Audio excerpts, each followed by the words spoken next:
اعوذ باللہ من الشیطان الرجیم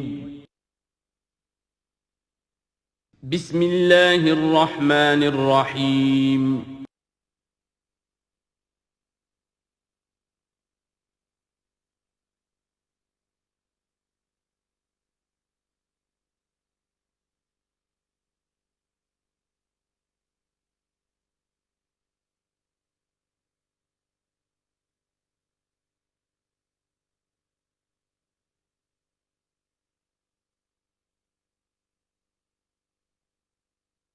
اعوذ باللہ من الشیطان الرجیم بسم اللہ الرحمن الرحیم وَإِذْ تَأَذَّنَ رَبُّكَ لَيَبْعَثَنَّ عَلَيْهِمْ إِلَى يَوْمِ الْقِيَامَةِ مَنْ يَسُومُهُمْ سُوءَ الْعَذَابِ إِنَّ رَبَّكَ لَسَرِيعُ الْعِقَابِ وَإِنَّهُ لَغَفُورٌ رَحِيمٌ صدق اللہ العظیم۔ اس سے پہلے کہ ہم آگے بڑھیں، جو آخری مضمون آیا تھا، جو آیات ہم پڑھ چکے ہیں، ان کے ضمن میں ایک وضاحت ضروری ہے۔ یہ جو ہم نے ابھی دیکھا کہ اس بستی کے لوگ تین قسم کے، تین حصوں میں منقسم ہو گئے تھے۔ ایک وہ لوگ جو گناہ میں بڑھے جا رہے تھے، ایک وہ کہ جو خود گناہ تو نہیں کر رہے تھے لیکن روک بھی نہیں رہے تھے، اور ایک وہ کہ جو گناہ سے خود بھی مجتنب تھے اور نہی عن المنکر کا فریضہ آخری وقت تک سر انجام دے رہے تھے۔ صراحت کے ساتھ یہاں جو فرمایا گیا کہ ہم نے بچایا کس کو؟ فَأَنْجَيْنَا الَّذِينَ يَنْهَوْنَ عَنِ السُّوءِ، بچایا ہم نے ان کو کہ جو روک رہے تھے بدی سے۔ وَأَخَذْنَا الَّذِينَ ظَلَمُوا بِعَذَابٍ بَئِيسٍ، اور ہم نے پکڑ لیا ان لوگوں کو جو گناہ میں ملوث تھے ایک بہت ہی برے عذاب میں ان کے نافرمانی کی وجہ سے۔ اس سے بعض حضرات نے ایک نقطہ نکالنے کی کوشش کی ہے، اور وہ یہ ہے کہ ایک گروہ کے بارے میں صراحت کے ساتھ آ گیا کہ اس کو بچا لیا، وہ لوگ جو نہی عن المنکر کر رہے تھے۔ ایک گروہ جس کے بارے میں صراحت سے کہا گیا کہ اس پر عذاب آیا، وہ ہے جو گناہ میں ملوث تھے۔ گویا کہ درمیانی گروہ جو ہے اس کے بارے میں یہاں سکوت اختیار کیا گیا ہے۔ ان کو ایک طرح سے امید دلائی جا رہی ہے کہ جو لوگ گناہ سے مجتنب رہیں گے، اگر وہ خود گناہ میں ملوث نہیں ہوئے ہیں تو اس عذاب سے کہ دنیا میں آتا ہے اس سے وہ بچا لیے جائیں گے۔ اور یہ بہت بڑی غلط فہمی ہے۔ یہ ایسی ہی بات ہے جیسے کہ میں نے آپ کو بتایا تھا سورہ مائدہ کے پڑھتے ہوئے کہ جو آیت مبارکہ تھی کہ علیکم انفسکم لا یضرکم من ضل اذا اہتدیتم، تو حضرت ابوبکر رضی اللہ تعالیٰ عنہ کو خطبہ ارشاد فرمانا پڑا کہ لوگوں تم اس آیت سے بالکل غلط نتیجہ نکال رہے ہو۔ اس کا یہ مطلب نہیں ہے کہ دعوت اور تبلیغ اور امر بالمعروف اور منکر تمہاری ذمہ داری نہیں ہے، بلکہ مطلب یہ ہے کہ تم اپنا سب کچھ کر لو، زور لگا لو سمجھانے کا، امر بالمعروف کا، نہی عن المنکر کا، پھر بھی اگر کچھ لوگ اڑے رہیں کفر پر اور گناہ پر تو پھر تم پر کوئی وبال نہیں ہے۔ اصل مفہوم یہ ہے، لیکن اس سے انسان جو ہے چاہتا ہے ذمہ داری سے فرار، تو اس کے لیے جہاں کہیں بھی اسے بہانہ ملتا ہے اس قسم کے وہ نقطے تراشتا ہے۔ یہاں یہ سمجھ لیجئے کہ اصل میں نہی عن المنکر نہ کرنا بھی تو جرم ہے۔ فَأَخَذْنَا الَّذِينَ ظَلَمُوا، ظلم جو لوگ ظلم کر رہے تھے، ایک دوہرا ظلم کر رہے تھے کہ گناہ میں ملوث بھی تھے اور اس میں ملوث تھے، اور دوسرے وہ لوگ تھے کہ جو اگرچہ ملوث نہیں تھے لیکن یہ کہ وہ روک نہیں رہے تھے۔ نہ روکنے کا جرم جو ہے یہ تو موجود ہے۔ اگر نہی عن المنکر فرض ہے، اگر یہ ذمہ داری ہے، تو نہ روکنا جو ہے یہ خود اپنی جگہ پر ایک جرم ہے۔ اس کے لیے میں آپ کو اصل میں ایک حدیث سنا دینا چاہتا ہوں، جو حدیث اس معاملے میں سمجھتا ہوں کہ آخری اور نص قطعی کی حیثیت رکھتی ہے۔ اور یہ حدیث جو ہے مولانا اشرف علی تھانوی رحمۃ اللہ علیہ نے خطبات جمعہ جو مرتب کی ہیں ان میں اس حدیث کو شامل کیا ہے، اور یہ حدیث قدسی ہے۔ اوحی اللہ عز وجل الی جبرائیل علیہ الصلاۃ والسلام ان اقلب مدینۃ کذا و کذا باہلھا، اللہ تعالیٰ نے وحی کی حضرت جبرائیل کو کہ فلاں فلاں شہروں کو تلپٹ کر دو، الٹ دو، جیسے کہ عمورہ اور صدوم کے شہروں کے بارے میں حکم آیا۔ قال فقالا، حضور فرماتے ہیں اس پر حضرت جبرائیل نے عرض کیا بارگاہ خداوندی میں، رب یا رب ان فیہا عبدک فلانا لم یعصک طرفۃ عین، پروردگار اس میں تو تیرا فلاں بندہ بھی ہے جس نے کبھی پلک جھپکنے جتنی دیر بھی معصیت میں نہیں گزاری، گناہ سے اتنا پاک صاف، نگاہ کا ادھر سے ادھر ہو جانا، اتنا وقت بھی کبھی معصیت میں صرف نہیں کیا، تو کیا اس پر بھی الٹ دوں؟ قال فقال، حضور نے فرمایا، اس پر اللہ تعالیٰ نے ارشاد فرمایا اقلبها علیہ وعلیہم،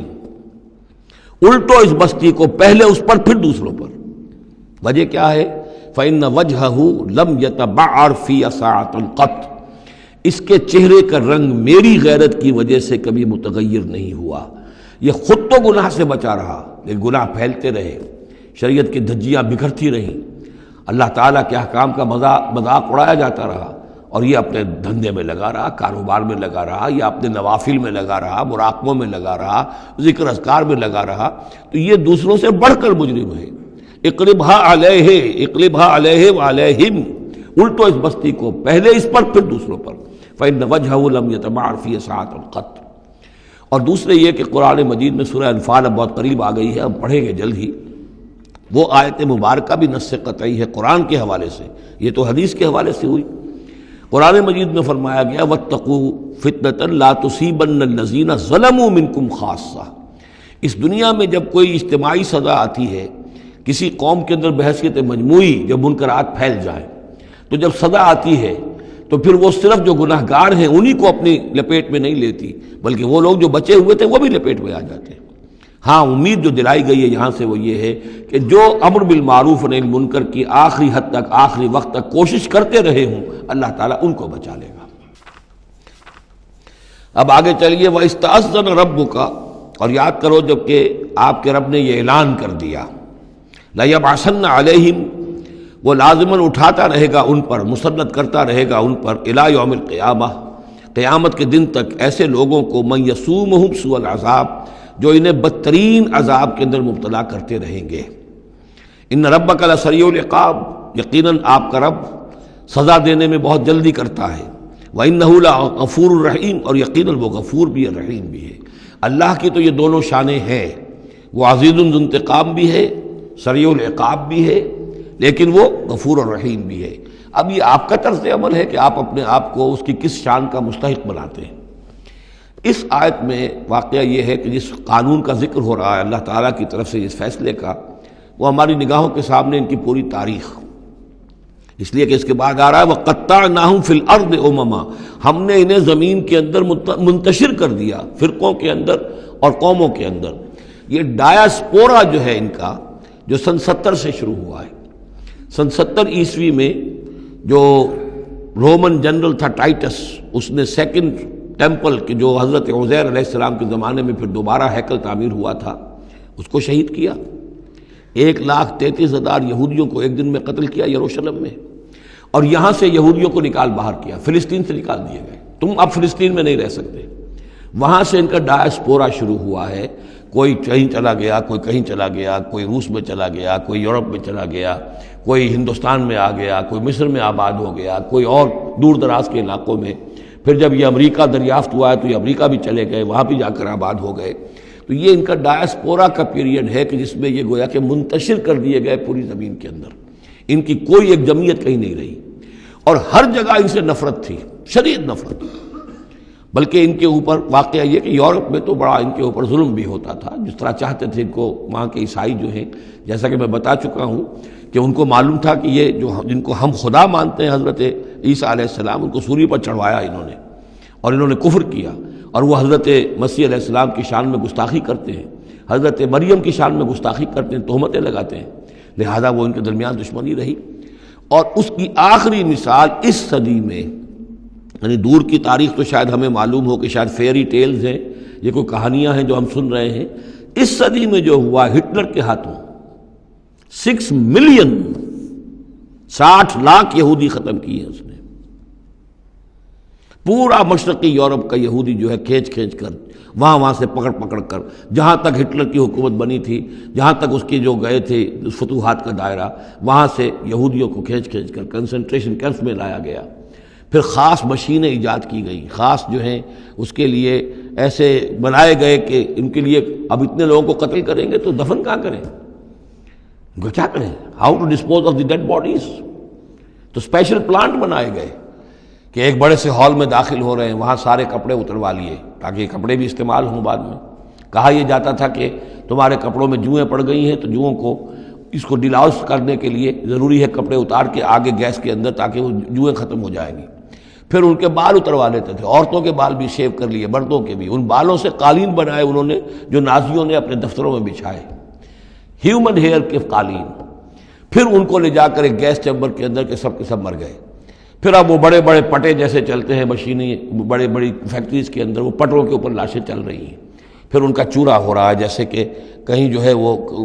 گھاس کاٹا جا رہا ہو یا کوئی اور چارہ جو ہے وہ کترا جا رہا ہو۔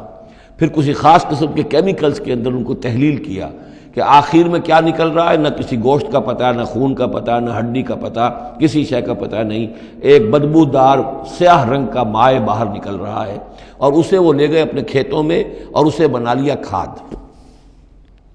یہ کام اس صدی میں ہوا ہے، ہولوکاسٹ۔ اس میں زیادہ سے زیادہ یہ کہتے ہیں کہ یہ کچھ مبالغہ ہے 60 لاکھ کا، 40 لاکھ، تو 40 لاکھ بھی تو کم نہیں ہوتے،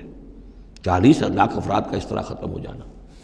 استأذن ربک لیبعثن علیہم الی یوم القیامہ، ان کا آخری وقت تو اب آنے والا ہے، وہ زیادہ دور نہیں ہے، لیکن اس سے پہلے جیسے شمع بجھنے سے پہلے بھڑکتی ہے، لہذا وہ ایک بھڑک ہے اس کی کہ جو یہودیوں کی ہے، اسرائیل ہے، ان کی طاقت ہے، ان کی قوت ہے، عربوں پر وہ چھائے ہوئے ہیں۔ اور واقعہ یہ ہے کہ مسلمان جس عذاب کے مستحق ہو چکے ہیں، اور ان میں سے عرب چونکہ ہمارے ہاں اونچے درجے کے، اس اعتبار سے امت کے اندر ان کا مقام اونچا درجے کا ہے کہ حضور عرب تھے، انہی کی زبان میں اللہ کی کتاب ہے، اور ان کی جو اللہ تعالیٰ کے دین کی طرف سے جو انہوں نے پیٹھ پھیری ہے، لہذا اس کی جو سزا انہیں مل رہی ہے وہ یہ ہے کہ ایک مغضوب علیہم قوم کے ہاتھوں ان کی تذلیل ہو رہی ہے، ان کے سامنے جھکنا پڑ رہا ہے۔ جن کے ساتھ کسی ایک کمرے میں کبھی بیٹھتے نہیں تھے، اب ان کے ساتھ گفت و شنید جو ہے اور ان کے ساتھ بغل گیر ہونے کی نوبت جو ہے وہ آئی ہے۔ اور ابھی جو کچھ ہونا ہے وہ خیر دوسری بات ہے، میں اس وقت اس میں نہیں جانا چاہتا، وہ آخری وقت بھی آئے گا، پھر جو ہے حضرت مسیح علیہ السلام بھی نازل ہوں گے، اور وہی چونکہ ان کی طرف رسول تھے، رسول اللہ بنی اسرائیل، تو آخری وہ عذاب ہلاکت کہ جو باقی 6 قوموں کا تو آ چکا، حضرت نوح علیہ السلام، حضرت نوح کے سامنے بیٹا جو ہے وہ غرق ہوا کہ نہیں ہوا، حضرت ہود، حضرت صالح، ان سب کے سامنے جو ہے ان کی قومیں ہلاک ہوئیں، تو اب حضرت مسیح کو اٹھا لیا گیا تھا، وہی آئیں گے اور انہی کے ہاتھوں یہ اپنے کیفر کردار کو پہنچیں گے اور ان کا ایک ایک بچہ ختم ہوگا۔ لیکن اس سے پہلے ان کے ہاتھوں مسلمانوں پر اللہ کے عذاب کے بڑے کوڑے برسیں گے۔ To add insult to injury, کہ ایک یہودی قوم کے ہاتھوں، مغضوب علیہم قوم کے ہاتھوں پٹائی ہوگی، اور جو ہو رہی ہے، لیکن یہ کہ ابھی شدید تر صورت میں اس کا شروع ہونے والا ہے معاملہ۔ کوئی دنوں کی بات ہے کہ مسجد اقصیٰ شہید کر دی جائے گی، اور پھر ایک طوفان جو ہے مڈل ایسٹ میں شروع ہو جائے گا۔ وَإِسْتَأْذَنَ رَبُّكَ لَيَبْعَثَنَّ عَلَيْهِمْ إِلَىٰ يَوْمِ الْقِيَامَةِ مَن يَسُومُهُمْ سُوءَ الْعَذَابِ، یاد کرو جب کہ آپ کے رب نے یہ اعلان کر دیا تھا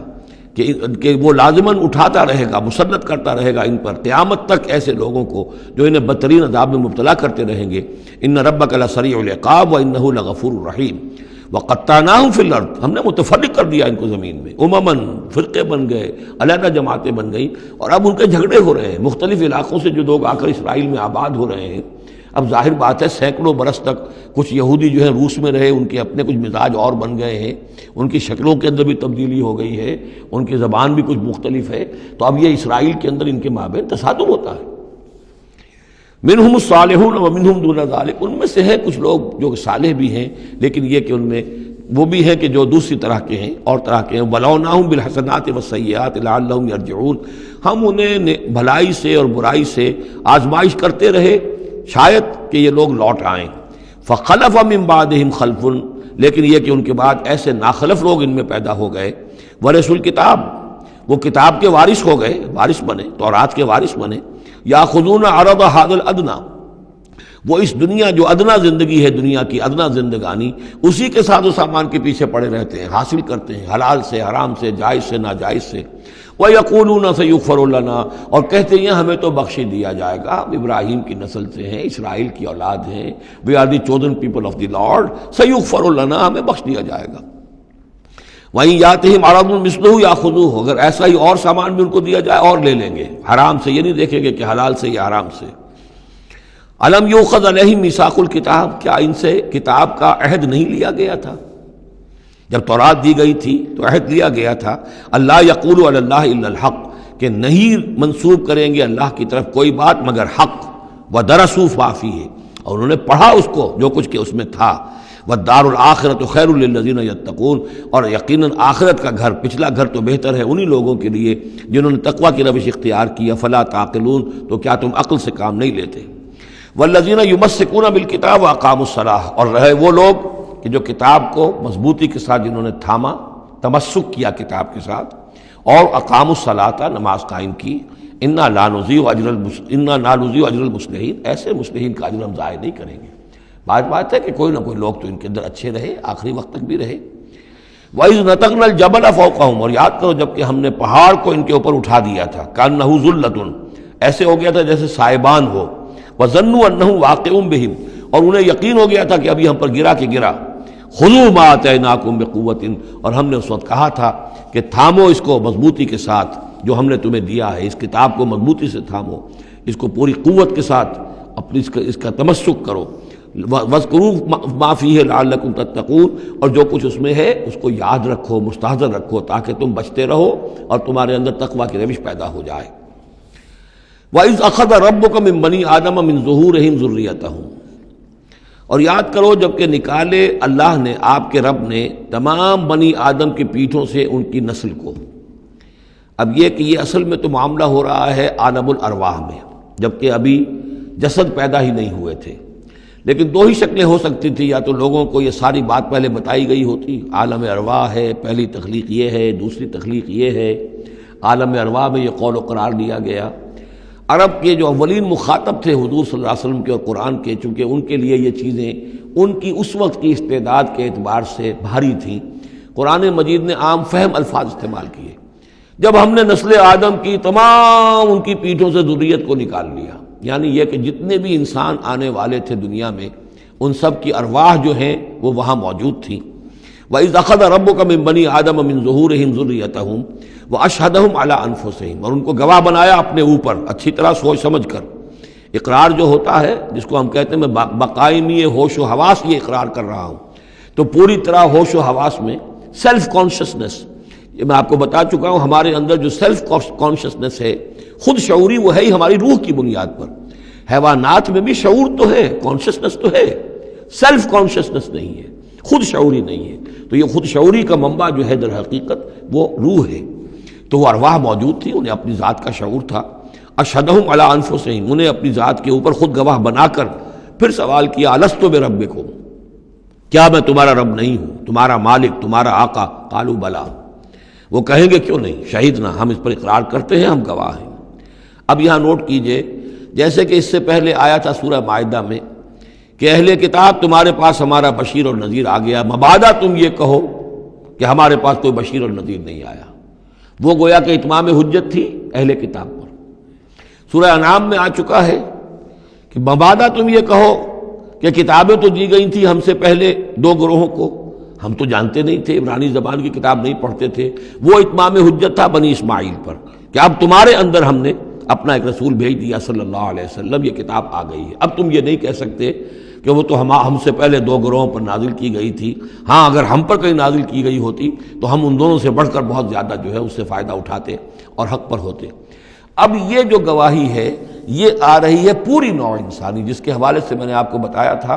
کہ وہ عہد کہ جو ہر روح انسانی اللہ کے ساتھ کر کے آئی ہے. کوئی نبی نہ آتا، کوئی کتاب نہ آتی، تب بھی یہ عہد بنیاد ہے مواخذہ اخروی کی،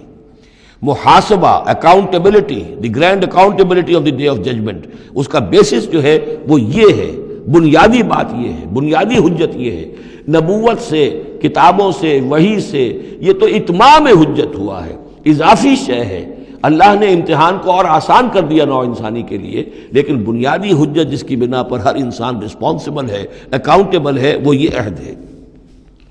ان تقولوا یوم القیامت انا کنا عن ھذا غافلین، مبادا تم کہو قیامت کے دن کہ ہم تو اس سے غافل تھے. او تقولوا انما اشرک آباؤنا من قبل، یا تم یہ کہو، یہ پلی لے لو کہ ہمارے آباء و اجداد تھے، انہوں نے شرک کیا تھا. وَكُنَّا ذُرِّيَّةً مِّن بَعْدِهِمْ، ہم ان کے بعد ان کی نسل میں سے تھے، ہم ان کے راستے پر چلتے رہے، لہذا اصل جرم تو ان کا ہے، ہمارا نہیں. أَفَتُهْلِكُنَا بِمَا فَعَلَ الْمُبْطِلُونَ، تو کیا پروردگار تو ہمیں ہلاک کرے گا ان لوگوں کے فعل کی وجہ سے کہ جنہوں نے یہ باطل ایجاد کیا تھا. ایجاد تو انہوں نے کیا تھا، ہم تو موجد نہیں ہیں، ہم تو ان کے مقلد تھے، متبع تھے. وَكَذَلِكَ نُفَصِّلُ الْآيَاتِ وَلَعَلَّهُمْ يَرْجِعُونَ، اور اسی طریقے سے ہم اپنی آیات کو تفصیل سے بیان کر دیتے ہیں تاکہ وہ لوٹیں، شاید کہ وہ لوٹیں، سوچیں، غور کریں، رجوع کریں۔ اب ایک واقعہ آ رہا ہے ایک شخصیت کا، اور اس کی تمثیل کے پیرائے میں، ویسے تو یہ واقعہ ہے، یہ صرف کوئی تشبیہ نہیں ہے، لیکن یہ کہ اس کو تمثیلاً لائے ہیں۔ افراد اور اقوام کا کوئی معاملہ ایسا بھی ہوتا ہے کہ کسی قوم کو یا کسی فرد کو اللہ نے کوئی بہت اونچا مقام دیا ہو، بہت اس پر اکرام فرمایا ہو، بہت انعام کیا ہو، لیکن پھر یہ کہ وہ اپنی کسی ایک ہی خباثت کی وجہ سے اور کسی ایک بڑی غلطی جو ہے گراوٹ کی وجہ سے وہ اپنی تمام ان فضیلتوں سے محروم ہو جائے اور بالکل شیطان کا چیلا بن کر رہ جائے۔ وَاتْلُ عَلَيْهِمْ نَبَأَ الَّذِي آتَيْنَاهُ آيَاتِنَا، یہ بلعام بن باورہ، اس کی تفصیل جو ہے تورات میں ہے۔ یہ ایک اسرائیلی تھا، بہت نیک، عابد، زاہد، عالم، تورات کا بہت بڑا عالم، عابد اور زاہد، اور لوگ جو ہیں اس کی بہت عزت کرتے تھے، احترام کرتے تھے، اولیاء اللہ میں سے تھا۔ وَاتْلُ عَلَيْهِمْ نَبَأَ الَّذِي آتَيْنَاهُ آيَاتِنَا، نبأ ہے اس لیے یہ واقعہ ہے، یہ صرف مثال نہیں ہے۔ ان کو سنائیے خبر اس شخص کی جس کو ہم نے اپنی آیات عطا کی تھی۔ اس سے میں یہ مفہوم لیتا ہوں کہ صاحب کرامت بزرگ تھا، یعنی جو آیات جو ہیں یہاں پر خاص طور پر کرامت کے لیے آ رہا ہے۔ فَانْسَلَخَ مِنْهَا، وہ اس میں سے نکل بھاگا۔ فَأَتْبَعَهُ الشَّيْطَانُ، تو شیطان اس کے پیچھے لگ گیا۔ یہاں بھی ایک نقطہ بہت اہم ہے، پہلے انسان خود غلطی کرتا ہے، شیطان مجبور نہیں کر سکتا کسی کو غلطی پر۔ اِنَّ عِبَادِي لَيْسَ لَكَ عَلَيْهِمْ سُلْطَانٌ، کوئی اختیار کسی بندے پر شیطان کو حاصل نہیں ہے۔ غلطی خود کرے گا، اب شیطان جو ہے اس کا پیچھا کرے گا، اور اب اس کو، جس کو ہم کہتے ہیں ہمارے پنجاب میں یہ کہا جاتا ہے برے کو گھر تک پہنچا کے رہنا، کہ اب یہ کہ اسے کہیں راستے میں چھوڑے گا نہیں بلکہ آخری برائی کی آخری منزل تک پہنچائے گا۔ وَاتْلُ عَلَيْهِمْ نَبَأَ الَّذِي آتَيْنَاهُ آيَاتِنَا فَانْسَلَخَ مِنْهَا فَأَتْبَعَهُ الشَّيْطَانُ فَكَانَ مِنَ الْغَاوِينَ، تو وہ ہو گیا گمراہوں میں۔ وَلَوْ شِئْنَا لَرَفَعْنَاهُ بِهَا، ہم چاہتے تو اسے ان آیات اور جو بھی اس کے پاس علم تھا اس کے ذریعے سے ہم اسے اور بلند کرتے، اور اونچا مقام دیتے۔ وَلَكِنَّهُ أَخْلَدَ إِلَى الْأَرْضِ، مگر وہ تو زمین کی طرف دھنستا چلا گیا۔ یہ زمین کی طرف دھنسنا کیا ہے؟ ایک ہمارا جسد ہے، یہ حیوانی جسد، یہ زمین سے آیا ہے۔ منہا خلقناکم، اور اس کے تقاضے ہیں۔ ایک وہ روح ہے جو عہد کر کے آئی ہے الست بربکم، ان کے درمیان کشاکش ہے۔ روح چاہتی ہے اوپر اٹھنا، کل شیء یرجع الی اصلہ، ہر شے اپنی بنیاد اور اپنی جڑ کی طرف، اپنے منبع اور سرچشمے کی طرف لوٹنا چاہتی ہے، لہذا روح اوپر اٹھنا چاہتی ہے، وہ اوپر سے آئی ہے۔ یہ جسم جو ہے، یہ ہمارا حیوانی جسد، یہ زمین سے آیا ہے، اس کی ساری توجہات زمین کی طرف ہیں، یہیں کا مال و متاع ہو، یہیں سے اس کی خوراک آ رہی ہے، یہیں سے اس کی تقویت کا سامان آ رہا ہے، ساری چیزیں یہ۔ اب یہ جو کشاکش ہے، انسان کی روح وہ اللہ کی طرف جانا چاہتی ہے، اور یہ جسم جو ہے یہ دنیاوی لذتوں میں، عیش میں، دنیا کے اندر جو ہے حلال سے حرام سے جو بھی حاصل کیا جا سکے، بابر بعیش کوش کہ عالم دوبارہ نیست۔ اب اگر کوئی شخص فیصلہ کر لیتا ہے زمین کی طرف بیٹھنے کا، تو گویا کہ اب اس نے اپنے آپ کو اللہ تعالیٰ کی توفیق سے وہ محروم کر لیا۔ فانسلخ منہا، اب وہ روح سسکتی رہے گی، احتجاج کرتی رہے گی، سسکتی رہے گی، ایک وقت میں آ کر شاید وہ مر جائے، اس پر موت وارد ہو جائے، اور وہ زندہ ہونے کی شکل میں بھی وہ در حقیقت ایک مقبرہ بن جائے یا تعزیہ بن جائے کہ روح اس کے اندر دفن ہو چکی ہے۔ تو نظر آ رہا چلتا پھرتا انسان، حقیقت میں وہ انسان تو مر چکا، اندر روح جو ہے وہ دفن ہو چکی، اب جو چل رہا ہے وہ حیوان انسان چل رہا ہے، وہ انسان جو تھا وہ تو مر چکا۔ تو یہ ہے وَلَكِنَّهُ أَخْلَدَ إِلَى الْأَرْضِ، زمینی خواہشات، زمینی آرزوئیں، یہ نچلے درجے کی سفلی قسم کی خواہشات، سفلی آرزوئیں اور امنگیں۔ وَاتَّبَعَ هَوَاهُ، اور اس نے پیروی کی اپنی خواہشات کی۔ فَمَثَلُهُ كَمَثَلِ الْكَلْبِ، تو اس کی مثال کتے کی سی ہے۔ إِن تَحْمِلْ عَلَيْهِ يَلْهَثْ أَوْ تَتْرُكْهُ يَلْهَثْ، وہ ہر وقت ہی ہانپتا رہتا ہے، کوئی اس کے اوپر بوجھ رکھیے تب بھی ہانپے گا،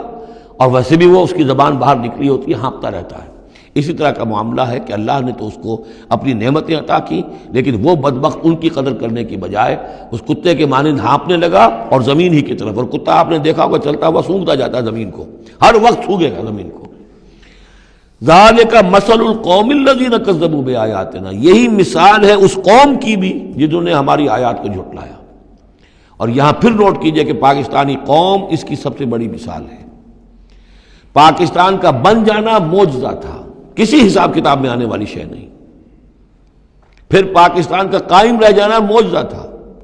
انگریزوں کو بھی اور ہندوؤں کو بھی یقین تھا کہ پاکستان قائم نہیں رہ سکتا، وائبل نہیں ہے، ختم ہو جائے، لیکن یہ کہ پاکستان قائم رہا۔ سن 65 میں اس کا بچ جانا معجزہ تھا۔ اتنی یقینی بات تھی کہ BBC ٹیلی ویژن کے اوپر دکھا دیا گیا فال آف لاہور، لاہور جو ہے وہ بھارتی فوج داخل ہو چکی ہے، قبضہ کر چکی ہے، اتنی یقینی بات تھی۔ شام کو جم خانہ میں شراب پینے کا پکا پروگرام تھا،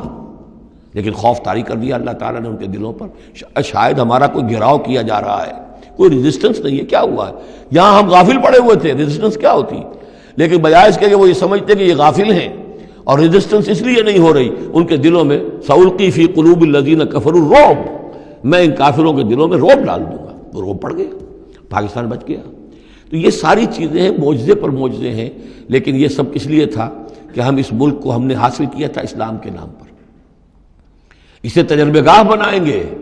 اسے ایک نمونہ بنا دیں گے پوری دنیا کے لیے، پوری دنیا دیکھے گی کہ اسلام کیا ہے، اسلام کا عادلانہ نظام کیا ہے۔ قائد اعظم نے کہا تھا ہم اس لیے پاکستان چاہتے ہیں کہ ہم عہد حاضر میں اسلام کے اصول حریت و اخوت و مساوات کا ایک نمونہ دنیا کے سامنے پیش کریں، وہ کہاں ہے؟ فانسلخ منہا،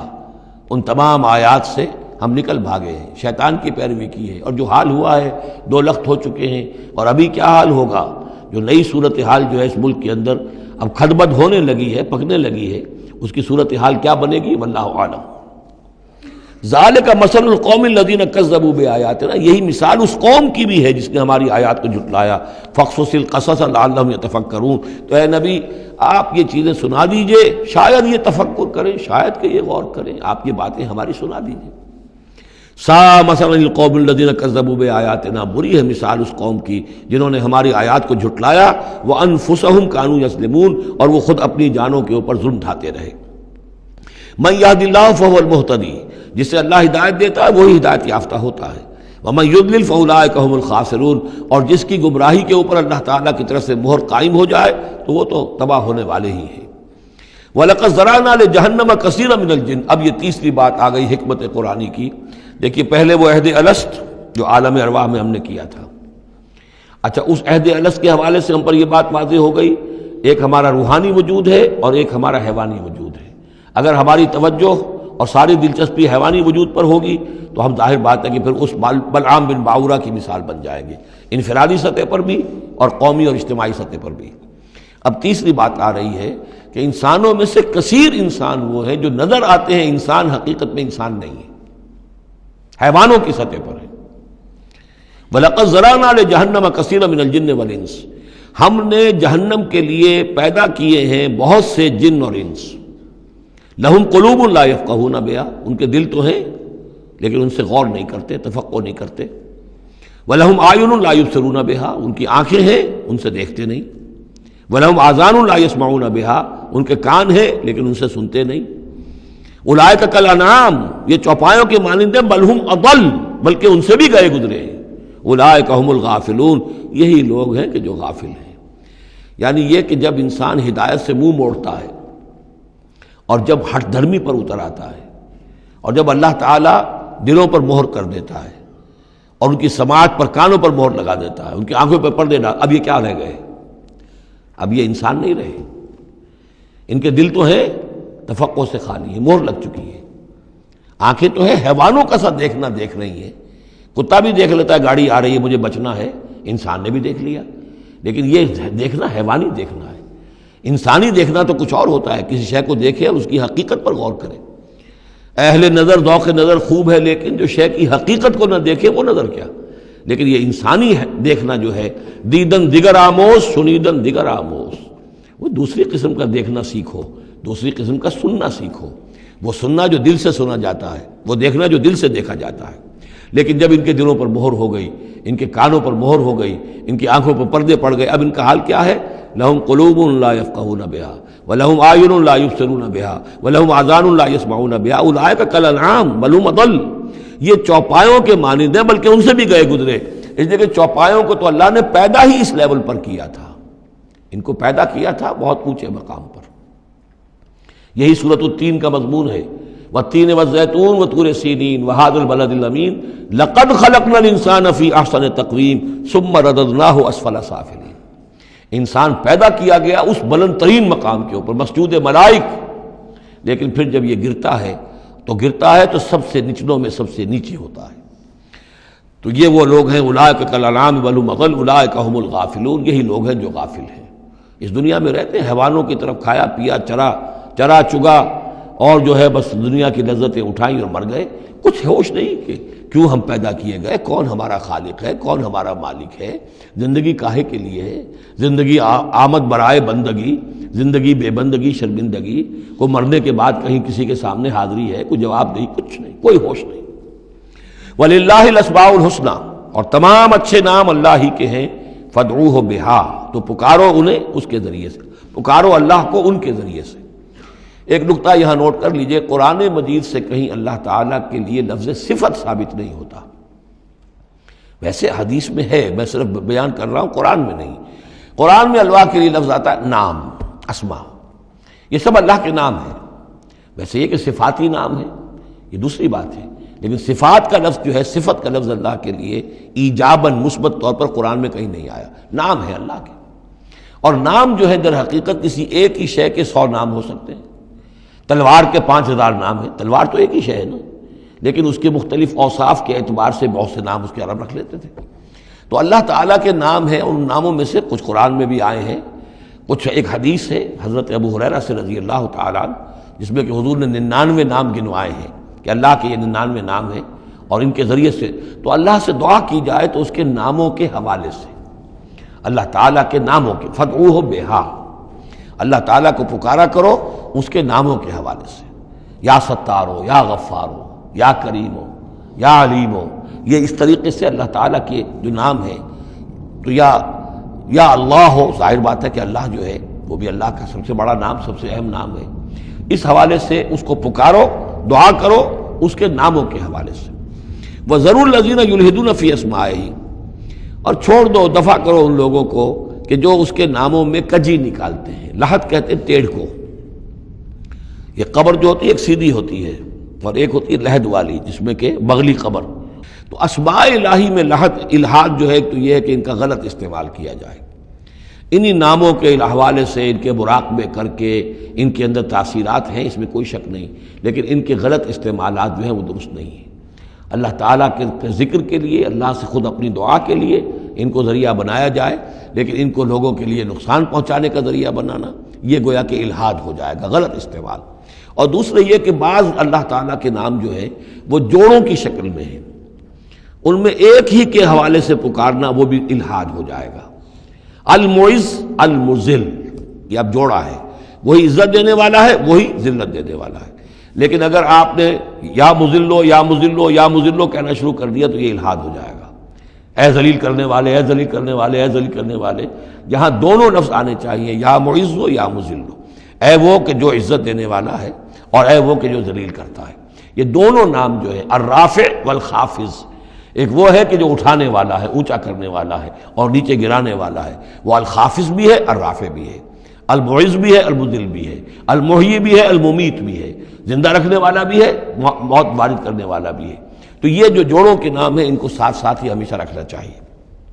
سَيُجْزَوْنَ مَا كَانُوا يَعْمَلُونَ، القریب وہ بدلہ پائیں گے اپنے اعمال کا. وَمِمَّنْ خَلَقْنَا أُمَّةٌ يَهْدُونَ بِالْحَقِّ وَبِهِ يَعْدِلُونَ، اور جو انسان ہم نے پیدا کیے ہیں ان میں یقیناً ہر دور میں کچھ لوگ رہے ہیں، ایسی جماعتیں رہی ہیں. اور جیسے کہ حضور نے ضمانت دی ہے کہ میری امت میں ایک طبقہ، ایک جماعت، ایک گروہ ضرور، لا تزال فی امتی طائفۃ قائمین علی الحق، حق پر قائم رہے گی. تو فرمایا وہ یہدون بالحق، جو حق کی ہدایت بھی دیتے رہیں گے، اور بہی یعدلون، اور حق ہی کے ساتھ عدل بھی کرتے رہیں گے. والذین کذبوا بآیاتنا سنستدرجهم من حیث لا یعلمون، باقی رہے وہ لوگ کہ جو ہماری آیات کی تکذیب کرتے ہیں تو ہم رفتہ رفتہ سہج سہج ان کو لے آئیں گے وہاں سے جہاں انہیں پتہ بھی نہیں ہوگا. استدراج اسے کہتے ہیں کہ ایک شخص کفر کے راستے میں بڑھتا جا رہا ہے،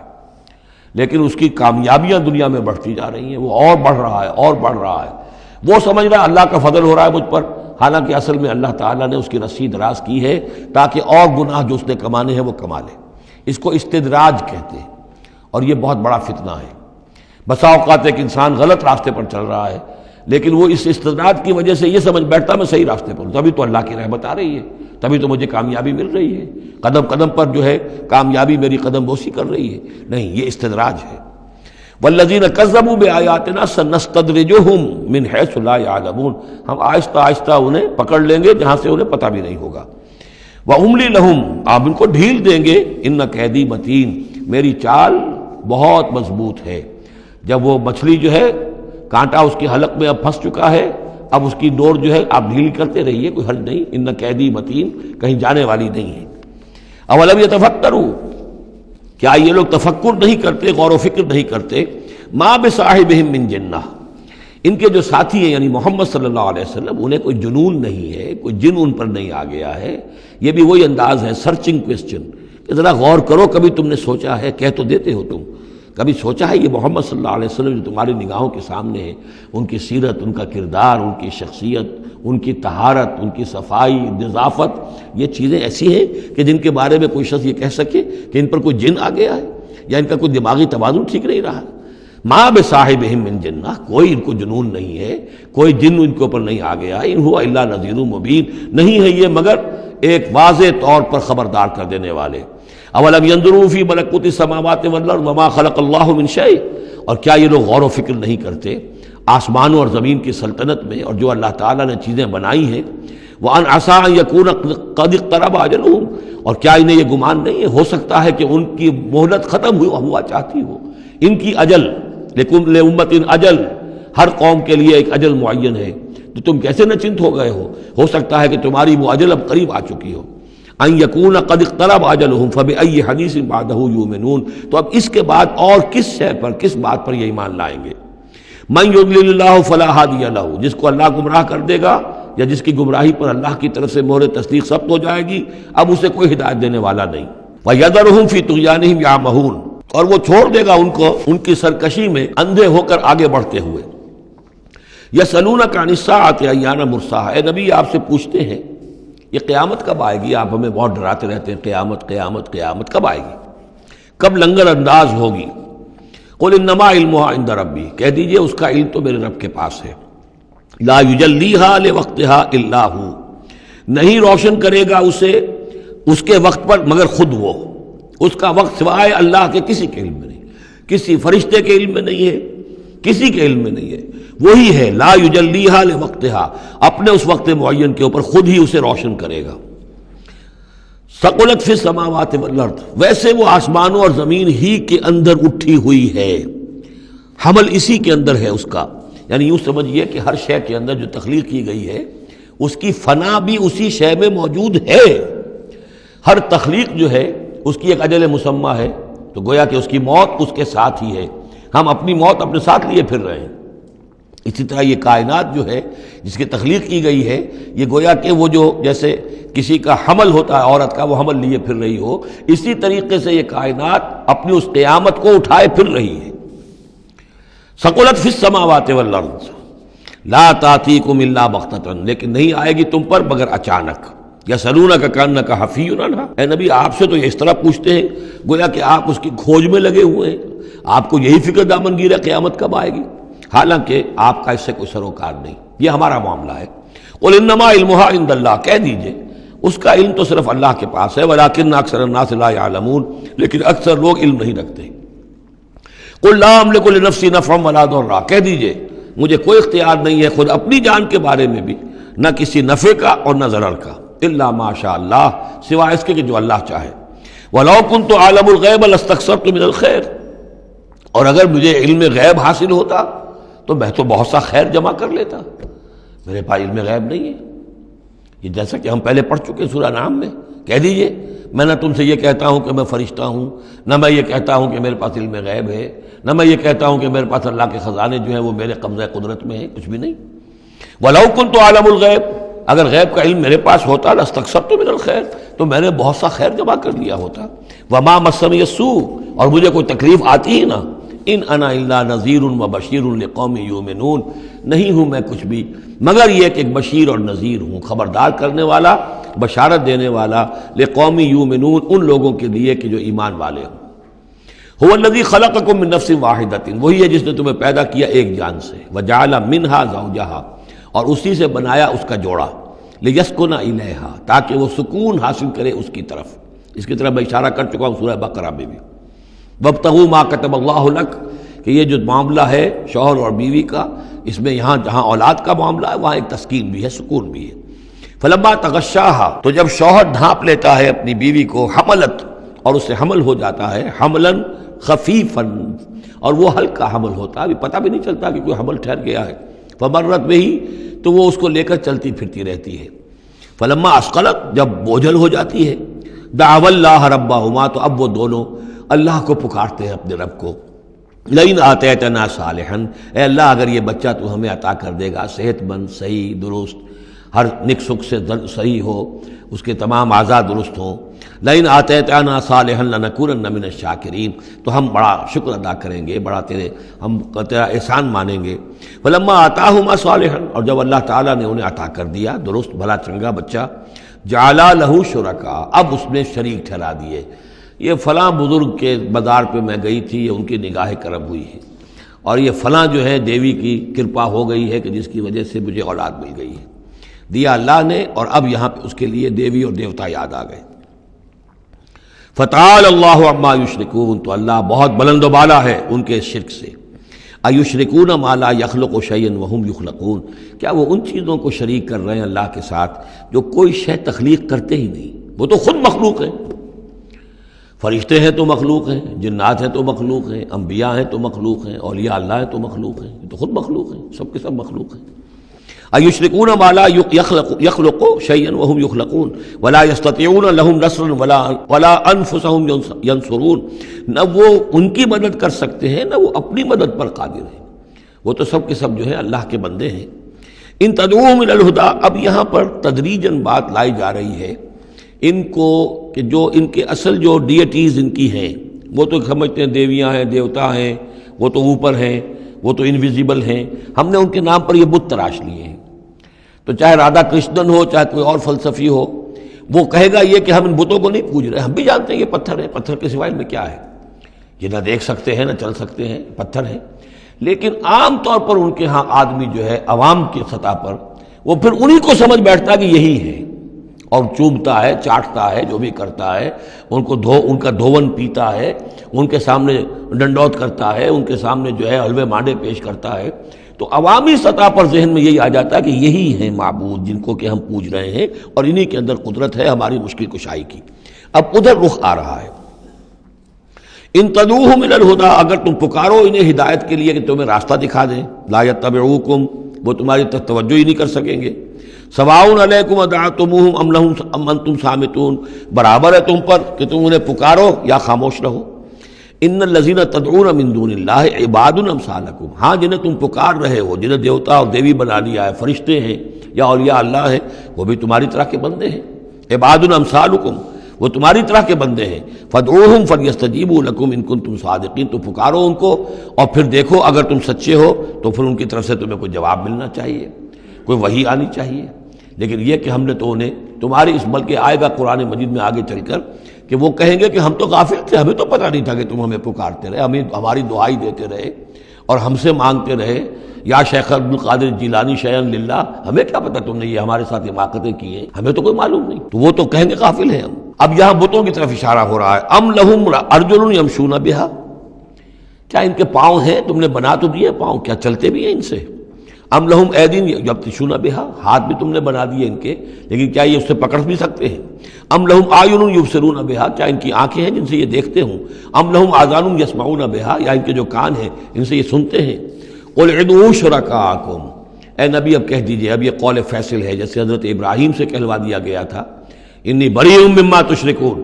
اور تم جو بھی کچھ تمہارے یہ معبود ہیں جو میرا بگاڑنا چاہیں بگاڑ لیں، مجھے کوئی خوف نہیں۔ قل ادعوا شرکاءکم، اے نبی ان سے کہہ دیے پکار لو اپنے سارے شریکوں کو، ثم کیدون، اور پھر میرے خلاف جو چالیں چل سکتے ہو چل لو، جو بھی اقدام کر سکتے ہو کر لو، فلا تنظرون، مجھے کوئی مہلت نہ دو، میں تم سے کوئی درخواست نہیں کرتا کہ میرے ساتھ نرمی کرو، مجھے مہلت دو، جو بگاڑ سکتے ہو بگاڑ لو اپنے سارے معبودوں کو پکار کر۔ ان ولی اللہ الذی نزل الکتاب، میرا ولی، میرا پشت پناہ، میرا مددگار، میرا حمایتی، میرا حفاظت کرنے والا وہ اللہ ہے جس نے یہ کتاب مجھ پر نازل کی ہے۔ وَهُوَ يَتَوَلَّى الصَّالِحِينَ، اور وہ اپنے صالح بندوں کا ولی ہے، ان کا ساتھی ہے، مددگار ہے، پشت پناہ ہے۔ وَالَّذِينَ تَدْعُونَ مِن دُونِهِ لَا يَسْتَطِيعُونَ نَصْرَكُمْ، جنہیں تم پکار رہے ہو اس کو چھوڑ کر، وہ تمہاری مدد کی استطاعت ہی نہیں رکھتے، ان کے اندر طاقت ہی نہیں ہے۔ وَلَا أَنفُسَهُمْ يَنصُرُونَ، نہ وہ اپنی جان بچا سکیں گے۔ وَإِن تَدْعُوهُمْ إِلَى الْهُدَىٰ لَا يَسْمَعُوا، اگر تم انہیں ہدایت کے لیے پکارو کہ ہمیں کوئی ہدایت دے، جیسے ہم اللہ کو پکارتے ہیں اہدنا الصراط المستقیم، اہدنا الصراط المستقیم، تو وہ تو تمہیں لا یسمعوا، وہ سنتے ہی نہیں، تم پکارتے رہو۔ وَتَرَاهُمْ يَنظُرُونَ إِلَيْكَ وَهُمْ لَا يُبْصِرُونَ، اور تم سمجھتے ہو کہ وہ تمہیں دیکھ رہے ہیں جبکہ وہ دیکھتے ہی نہیں۔ خُذِ الْعَفْوَ وَأْمُرْ بِالْعُرْفِ، اے نبی صلی اللہ علیہ وسلم، اب یہ آخر میں پھر حضور سے خطاب، یہ اکثر مکی صورتوں میں ہوتا ہے، اختتام پر حضور سے التفات۔ خُذِ الْعَفْوَ، اے نبی عفو کو، درگزر کو تھام لیجئے، یعنی آپ ان سے زیادہ بحث میں، ان سے زیادہ کسی تلخی میں، کسی اس طرح کے معاملے میں الجھیے نہیں، معاف کیجئے، چھوڑیے ان کو، دفع کیجئے۔ خذ العفو وامر بالمعروف،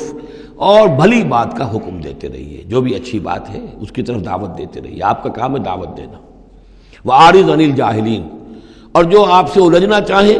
ان سے اعراض کیجئے، خام خواہ، جیسے کہ آگے آئے گا سورہ فرقان میں، وَإِذَا خَاطَبَهُمُ الْجَاهِلُونَ قَالُوا سَلَامًا، جب جاہل الجھنا چاہتے ہیں ان عباد الرحمن سے، وہ کہتے ہیں سلام، ہم آپ سے لا نبتغی الجاہلین، ہم جاہلوں کے سر نہیں لگنا چاہتے، منہ نہیں آنا چاہتے۔ تو فرمایا آپ یہ تین الفاظ آئے ہیں، خذ العفو، یہ ایک داعی کے لیے بڑی بنیادی چیزیں ہیں، معاف کرتے رہنا، درگزر کرتے رہنا۔ وامر بالمعروف بالعرف، اور بھلی بات کا، اچھی بات کا حکم دیتے رہنا۔ واعرض عن الجاہلین، اور جو الجھنا چاہیں، جاہل ہوں، جو جذباتی لوگ ہیں، مشتعل مزاج ہیں، ان سے اعراض۔ وَإِمَّا يَنزَغَنَّكَ مِنَ الشَّيْطَانِ نَزْغٌ، اور اگر کبھی کوئی چھوت لگ ہی جائے آپ کو شیطان کی طرف سے،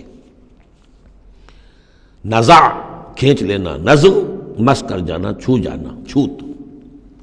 عین اور غین کا یہ فرق ہو گیا، یعنی یہ کہ کبھی آپ کو غصہ آئی جائے، آخر ظاہر بات ہے بربنائے طب بشری، کبھی غصہ آئی جاتا ہے، آخر آئی گیا تھا حضور کو غزوہ احد میں، کیف یہدی اللہ قوما خضبوا وجہ نبیہم بالدم،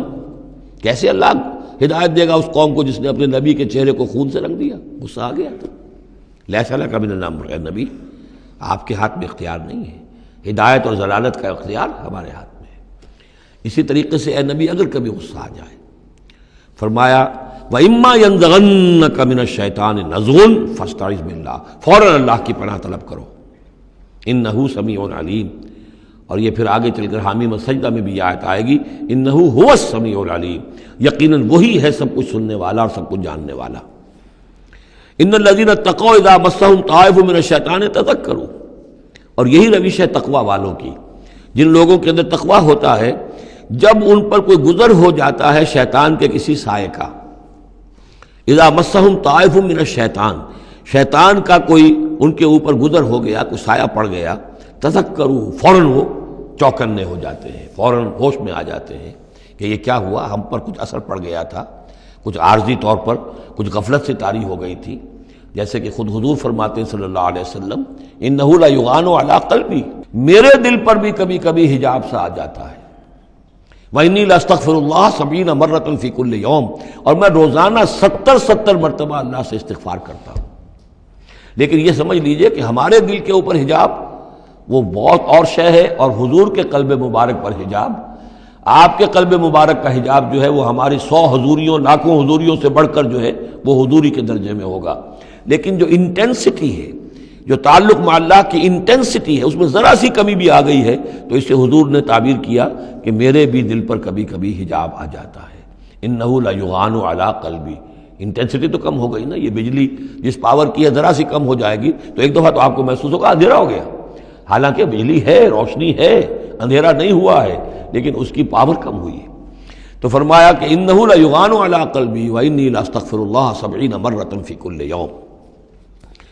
ان الذین اتقوا اذا مسهم طائف من الشیطان تذکروا، تو فوراً وہ چوکنے ہو جاتے ہیں، یاد کرتے ہیں، فاذا هم مبصرون، اور ان کی آنکھیں کھل جاتی ہیں، انہیں حقائق نظر آنے لگتے ہیں، وقتی سا جو سایہ پڑ گیا تھا اس سے وہ فوراً نکل آتے ہیں۔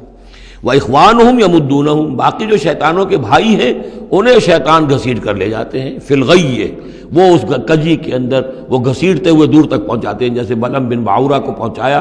کہ اسے آخری حد تک پہنچا کر دم لیا۔ تو شیطانوں کا جو ولی ہوگا پھر شیطان کا تو اس کے اوپر زور چلے گا، لیکن جو اللہ کے بندے ہیں ان پر تو شیطان کا اختیار ہے ہی نہیں۔ وہ تو یہ کہ جیسے ہی ذرا سا ان کے اوپر کوئی اثر پڑا بھی، کوئی سایہ سا آیا بھی تو فوراً چونک گئے اور اللہ کی طرف متوجہ ہو گئے۔ ثم لا یخسرون، پھر وہ کمی نہیں کرتے، اسے آخری منزل جو ہے گمراہی کی وہاں تک پہنچا کر رہتے ہیں۔ وَإِذَا لَمْ تَأْتِهِمْ بِآیَةٍ، اب دیکھیے یہ عمود ان دونوں صورتوں کا، خاص طور پر انعام کا، آیت لاؤ، نشانی لاؤ، معجزہ دکھاؤ، نبوت منوانا چاہتے ہو، رسالت منوانا چاہتے ہو تو دکھاؤ معجزہ، حصی معجزہ، جیسے موسیٰ کو ملے، جیسے عیسیٰ کو ملے، وغیرہ وغیرہ۔ اب اس کو سم اپ کر رہے ہیں، وَإِذَا لَمْ تَأْتِهِمْ بِآیَةٍ، اے نبی جب آپ ان کے پاس کوئی معجزہ نہیں لائے، قالوا، انہوں نے کہا لولا اجتبیتہا، کیوں نہیں کوئی چن کر لے آتے، کہیں سے چھانٹ کر لے آتے، تو اب تمہارا دعویٰ یہ ہے تم اللہ کے رسول ہو، محبوب ہو، تو کیا وجہ ہے، کیوں رہ گئے، کس وجہ سے؟ لولا اجتبیتہا، کہیں سے کوئی چھانٹی کر کے، کہیں سے کوشش کر کے لے آتے۔ قل انما اتبع ما یوحی الی، اس زمن میں ایک واقعہ میں نے پڑھا تھا، یہ تفسیر کبیر میں، امام راضی کی تفسیر میں، کہ حضور کے ایک پھپھی زاد بھائی تھے، اگرچہ وہ ایمان نہیں لائے تھے لیکن حضور سے ہمدردی رکھتے تھے، ساتھ رہتے تھے، تعاون کرتے تھے، جہاں کہیں حضور جاتے تھے دل میں نرمی تھی ان کے، اور امید تھی حضور کو کہ حضور ایمان لے آئیں گے۔ لیکن جب آخری معاملہ یہ ہوا کہ جو سرداران قریش تھے انہوں نے گویا کہ ان کے اپنے زوم میں انہوں نے حجت قائم کر دی، اے نبی یہ معجزہ دکھا دو، اے محمد چلو مان لیں گے، چلو یہ نہیں دکھا سکتے یہ دکھا دو، یہ نہیں دکھا سکتے یہ دکھا دو، وہ سب سورہ بنی اسرائیل میں آئے گا۔ تو جب یہ ساری باتیں حضور نے کرنی میرے اختیار میں نہیں ہے، یہ تو اللہ تعالیٰ کا فیصلہ ہے، اللہ جب چاہے گا دکھائے گا، میرے اختیار میں نہیں ہے۔ تو پھر وہاں سے حضور جب اٹھے سب وہاں تو شور مچ گیا، پھر ظاہر بات ہے کہ وہ تو تالی پٹ گئی ہوگی کہ بس رہ گئے ان کی، اب تو یہ تو ہمارے جو عوام ہیں انہوں نے کہا ہوگا کہ ہمارے سردار تو جیت گئے، اس لیے کہ یہ تو ناکام رہ گئے، انہوں نے تو آخری درجے میں کہہ دیا یہ نہیں دکھا سکتے یہ دکھا دو، یہ نہیں دکھا سکتے یہ دکھا دو، یہ معجزہ نہیں تو یہ دکھا دو، یہ نہیں تو یہ دکھا دو، کوئی بھی نہیں دکھا سکتے۔ تو اس کے بعد جب حضور کے ساتھ وہاں سے حضور دل گرفتہ ہو کر اٹھے اور آئے تو ساتھ وہ پھوپھی زاد بھائی بھی تھا، اس نے کہا کہ محمد آج تو آپ کی قوم نے آپ پر حجت قائم کر دی ہے، اب میں آپ کا ساتھ نہیں دے سکتا۔ یعنی یہ ہے کہ جو اثر پڑتا تھا لوگوں کے اوپر کہ اب تو حجت آپ پر قائم ہے، تو جس کو میں نے کہا تھا سورہ انعام کا وہ مقام کہ ان کان کبر علیک اعراضهم فان استطعت فتبتغي نفقا في الارض او سلما في السماء فتاتيهم بآية، اے نبی اگر آپ پر بہت بھاری گزر رہا ہے، شاق گزر رہا ہے ان کا اعراض، تو اگر آپ میں طاقت ہے تو کہیں زمین میں سرنگ لگا لیجئے، کہیں آسمان پر سیڑھی لگا لیجئے، اور کہیں سے جہاں سے آپ لا سکتے ہو لے آئیے، ہم نہیں دکھائیں گے۔ تو واقعہ یہ ہے کہ انسان اس کو اپنے اوپر طاری کرے، اس صورتحال میں ویژولائز کرے اپنے آپ کو، تو کس قدر ضیق میں اس وقت محمد رسول اللہ صلی اللہ علیہ وسلم کی شخصیت آ چکی تھی۔ وَإِذَا لَمْ تَأْتِهِمْ بِآیَةٍ، اور جب آپ نہیں لائے ان کے پاس کوئی نشانی، قَالُوا لَوْلَا اجْتَبَیْتَهَا، کیوں نہیں لے آئے کہیں سے؟ قُلْ إِنَّمَا أَتَّبِعُ مَا يُوحَىٰ إِلَيَّ، کہہ دیجئے میری حیثیت تو صرف یہ ہے کہ میں پیروی کر رہا ہوں اس کی کہ جو میری طرف وحی کی جا رہی ہے، اس سے بڑا میں نے دعویٰ نہیں کیا، نہ خدائی کا، نہ کوئی علم غیب کا دعویٰ کیا، نہ میں نے یہ کہا کہ اللہ کے خزانے میرے دستے تصرف میں ہیں، میں نے کوئی دعویٰ نہیں کیا۔ ھذا بصائر من ربکم، اور یہ تمہارے رب کی طرف سے بصیرت افروز باتیں ہیں جو میں تمہارے سامنے پیش کر رہا ہوں، میں خود پیروی کر رہا ہوں اس کی اور تمہارے سامنے پیش کر رہا ہوں۔ وَھدًى وَرَحْمَةٌ لِّقَوْمٍ يُؤْمِنُونَ، اور یہ ہدایت ہے اور رحمت ہے ان لوگوں کے حق میں جو ایمان لانے والے ہیں۔ وَإِذَا قُرِئَ الْقُرْآنُ فَاسْتَمِعُوا لَهُ وَأَنصِتُوا، اور جب قرآن پڑھا جا رہا ہو تو تم اسے پوری توجہ سے سنا کرو۔ سمع یسمع کے معنی سننا، اور استمع یستمع پوری توجہ کے ساتھ، ارتکاز توجہ کے ساتھ سننا، کان لگا کر، کان دھر کر سننا۔ وانصتوا، اور خود خاموش رہا کرو۔ اسی آیت کو دلیل بناتے ہیں وہ حضرات جو یہ سمجھتے ہیں کہ امام کے پیچھے جہری قرأت میں پڑھنا نہیں چاہیے، اس لیے کہ ظاہر بات ہے کہ جب امام پڑھ رہا ہے تو آپ کو پوری توجہ سے امام کی قرأت کو سننا چاہیے، خود پڑھنے کی طرف توجہ کریں گے تو پھر اس کے سننے کی طرف توجہ جو ہے وہ نہیں رہے گی، اور یہاں خاص حکم بھی ہے انصتوا، خود خاموش رہو، لعلکم ترحمون، تاکہ تم پر رحم کیا جائے۔ واذکر ربک فی نفسک تضرعا وخیفا ودون الجہر من القول بالغدو والآصال، اور اپنے رب کو یاد کرتے رہا کرو اپنے جی ہی جی میں، تضرعا، عاجزی کرتے ہوئے، گڑ گڑاتے ہوئے۔ اس عاجزی اور گڑ گڑانے کی انتہا ہے وہ دعا جو میں نے نقل کی ہے، جو مسلمانوں پر قرآن مجید کے حقوق کے نام سے میرا کتاب چاہے اس کے آخر میں مقام عبدیت، اللہم انی عبدک وابن عبدک وابن امتک فی قبضتک ناصیتی بیدک ماض فی حکمک عدل فی قضاؤک، اے اللہ میں تیرا بندہ ہوں، غلام ہوں، میرا باپ بھی تیرا بندہ اور غلام تھا، میری ماں تیری ادنا کنیز تھی، میں تیرے قبضہ قدرت میں ہوں، میرے پورے وجود میں تیرا ہی حکم جاری و ساری ہے، اور تو جو بھی میرے بارے میں فیصلہ کرے عدل فی قضاؤک، وہ یقیناً حق پر اور عدل پر مبنی ہے۔ یہ عاجزی، اسألک بکل اسم هو لک، میں تجھ سے درخواست کر رہا ہوں تیرے ہر نام کے حوالے سے تیرا ہے، علمتہ احدا من خلقک، جو تو نے کسی اپنی مخلوق کو سکھایا، او انزلتہ فی کتابک، یا اپنا نام تو نے اپنی کسی کتاب میں نازل فرمایا، اب استاثرت بہ فی مکنون الغیب عندک، یا اپنے اس نام کو تو نے اپنے پاس ہی غیب میں ہی کہیں چھپا کر رکھا ہوا ہے، خزانہ بنایا ہوا ہے۔ میں ان تمام ناموں کے حوالوں سے سوال کے حوالے سے واسطے سے تم آپ سے درخواست کرتا ہوں ان تجعل القرآن ربیع قلبی و نور صدری و جلاء حزنی و ذہاب ہمی و غمی، قرآن کو میرے سینے کا نور بنا دے، میرے دل کا سرور بنا دے، میرے تفکرات کا ازالے کا ذریعہ بنا دے، میرے غموں کا اور تفکرات اور جو بھی پریشانیاں ہیں ان کے ازالے کا ذریعہ بنا دے۔ یہ ہے دعا محمد رسول اللہ کی۔ اب خاص طور پر چونکہ آیت پہلے آ گئی تھی وَإِذَا قُرِئَ الْقُرْآنُ فَاسْتَمِعُوا لَهُ وَأَنصِتُوا، تو اسی کے حوالے سے یہ دعا جو ہے یہ خاص طور پر جو ہے مسلمانوں پر قرآن مجید کے حقوق اور کیا عظمت قرآن کی ہے کہ اللہ تعالیٰ سے جو سوال کر رہے ہیں حضور کہ قرآن کو التجعل القرآن ربیع قلبی و نور صدری، میرے سینے کا نور، میرے دل کی بہار بنا دے۔ وَاذْكُرْ رَبَّكَ فِي نَفْسِكَ تَضَرُّعًا وَخِيفًا، اور یاد کرتے رہا کرو اپنے رب کو اپنے جی میں گڑ گڑاتے ہوئے، عاجزی کے ساتھ، اور خیفہ، خوف کے ساتھ، دون الجہر من القول، اور بلند آواز سے نہیں، پست آواز سے۔ لیکن یہ ضرور ہے کہ آدمی دعا مانگے تو ایسے مانگے کہ خود سن لے۔ اس میں یہ ہوتا ہے کہ ایک تو دعا وہ مانگ رہا ہے، ایک اس کی سماعت بھی اس دعا سے استفادہ کرتی ہے۔ نماز میں بھی اگر اکیلا انسان نماز پڑھ رہا ہو تنہا، تو جو رکعتیں ہیں چاہے سری بھی ہوں ان کو ایسا ضرور پڑھے کہ جیسے خود وہ سن رہا ہے، اس حد تک جو ہے تاکہ وہ نماز میں جو پڑھ رہا ہے اس کے ساتھ اس کی سماعت بھی اس سے مستفید اور مستنیر ہوتی چلی جائے۔ بالغدو والآصال، اور یہ آپ ذکر کرتے رہے اللہ کا اپنے جی میں عاجزی کے ساتھ اور خوف کے ساتھ، اور یہ کہ زیادہ بلند آواز سے نہیں بلکہ پست آواز سے، صبح کے وقت بھی اور شام کے اوقات میں بھی۔ جیسے میں نے توجہ دلائی تھی سورہ نام کے شروع میں، نور ہمیشہ قرآن میں واحد آئے گا، ظلمات ہمیشہ جمع، اسی طرح غدو یہ ہمیشہ ایک، اور آصال اصیل کی جمع ہے،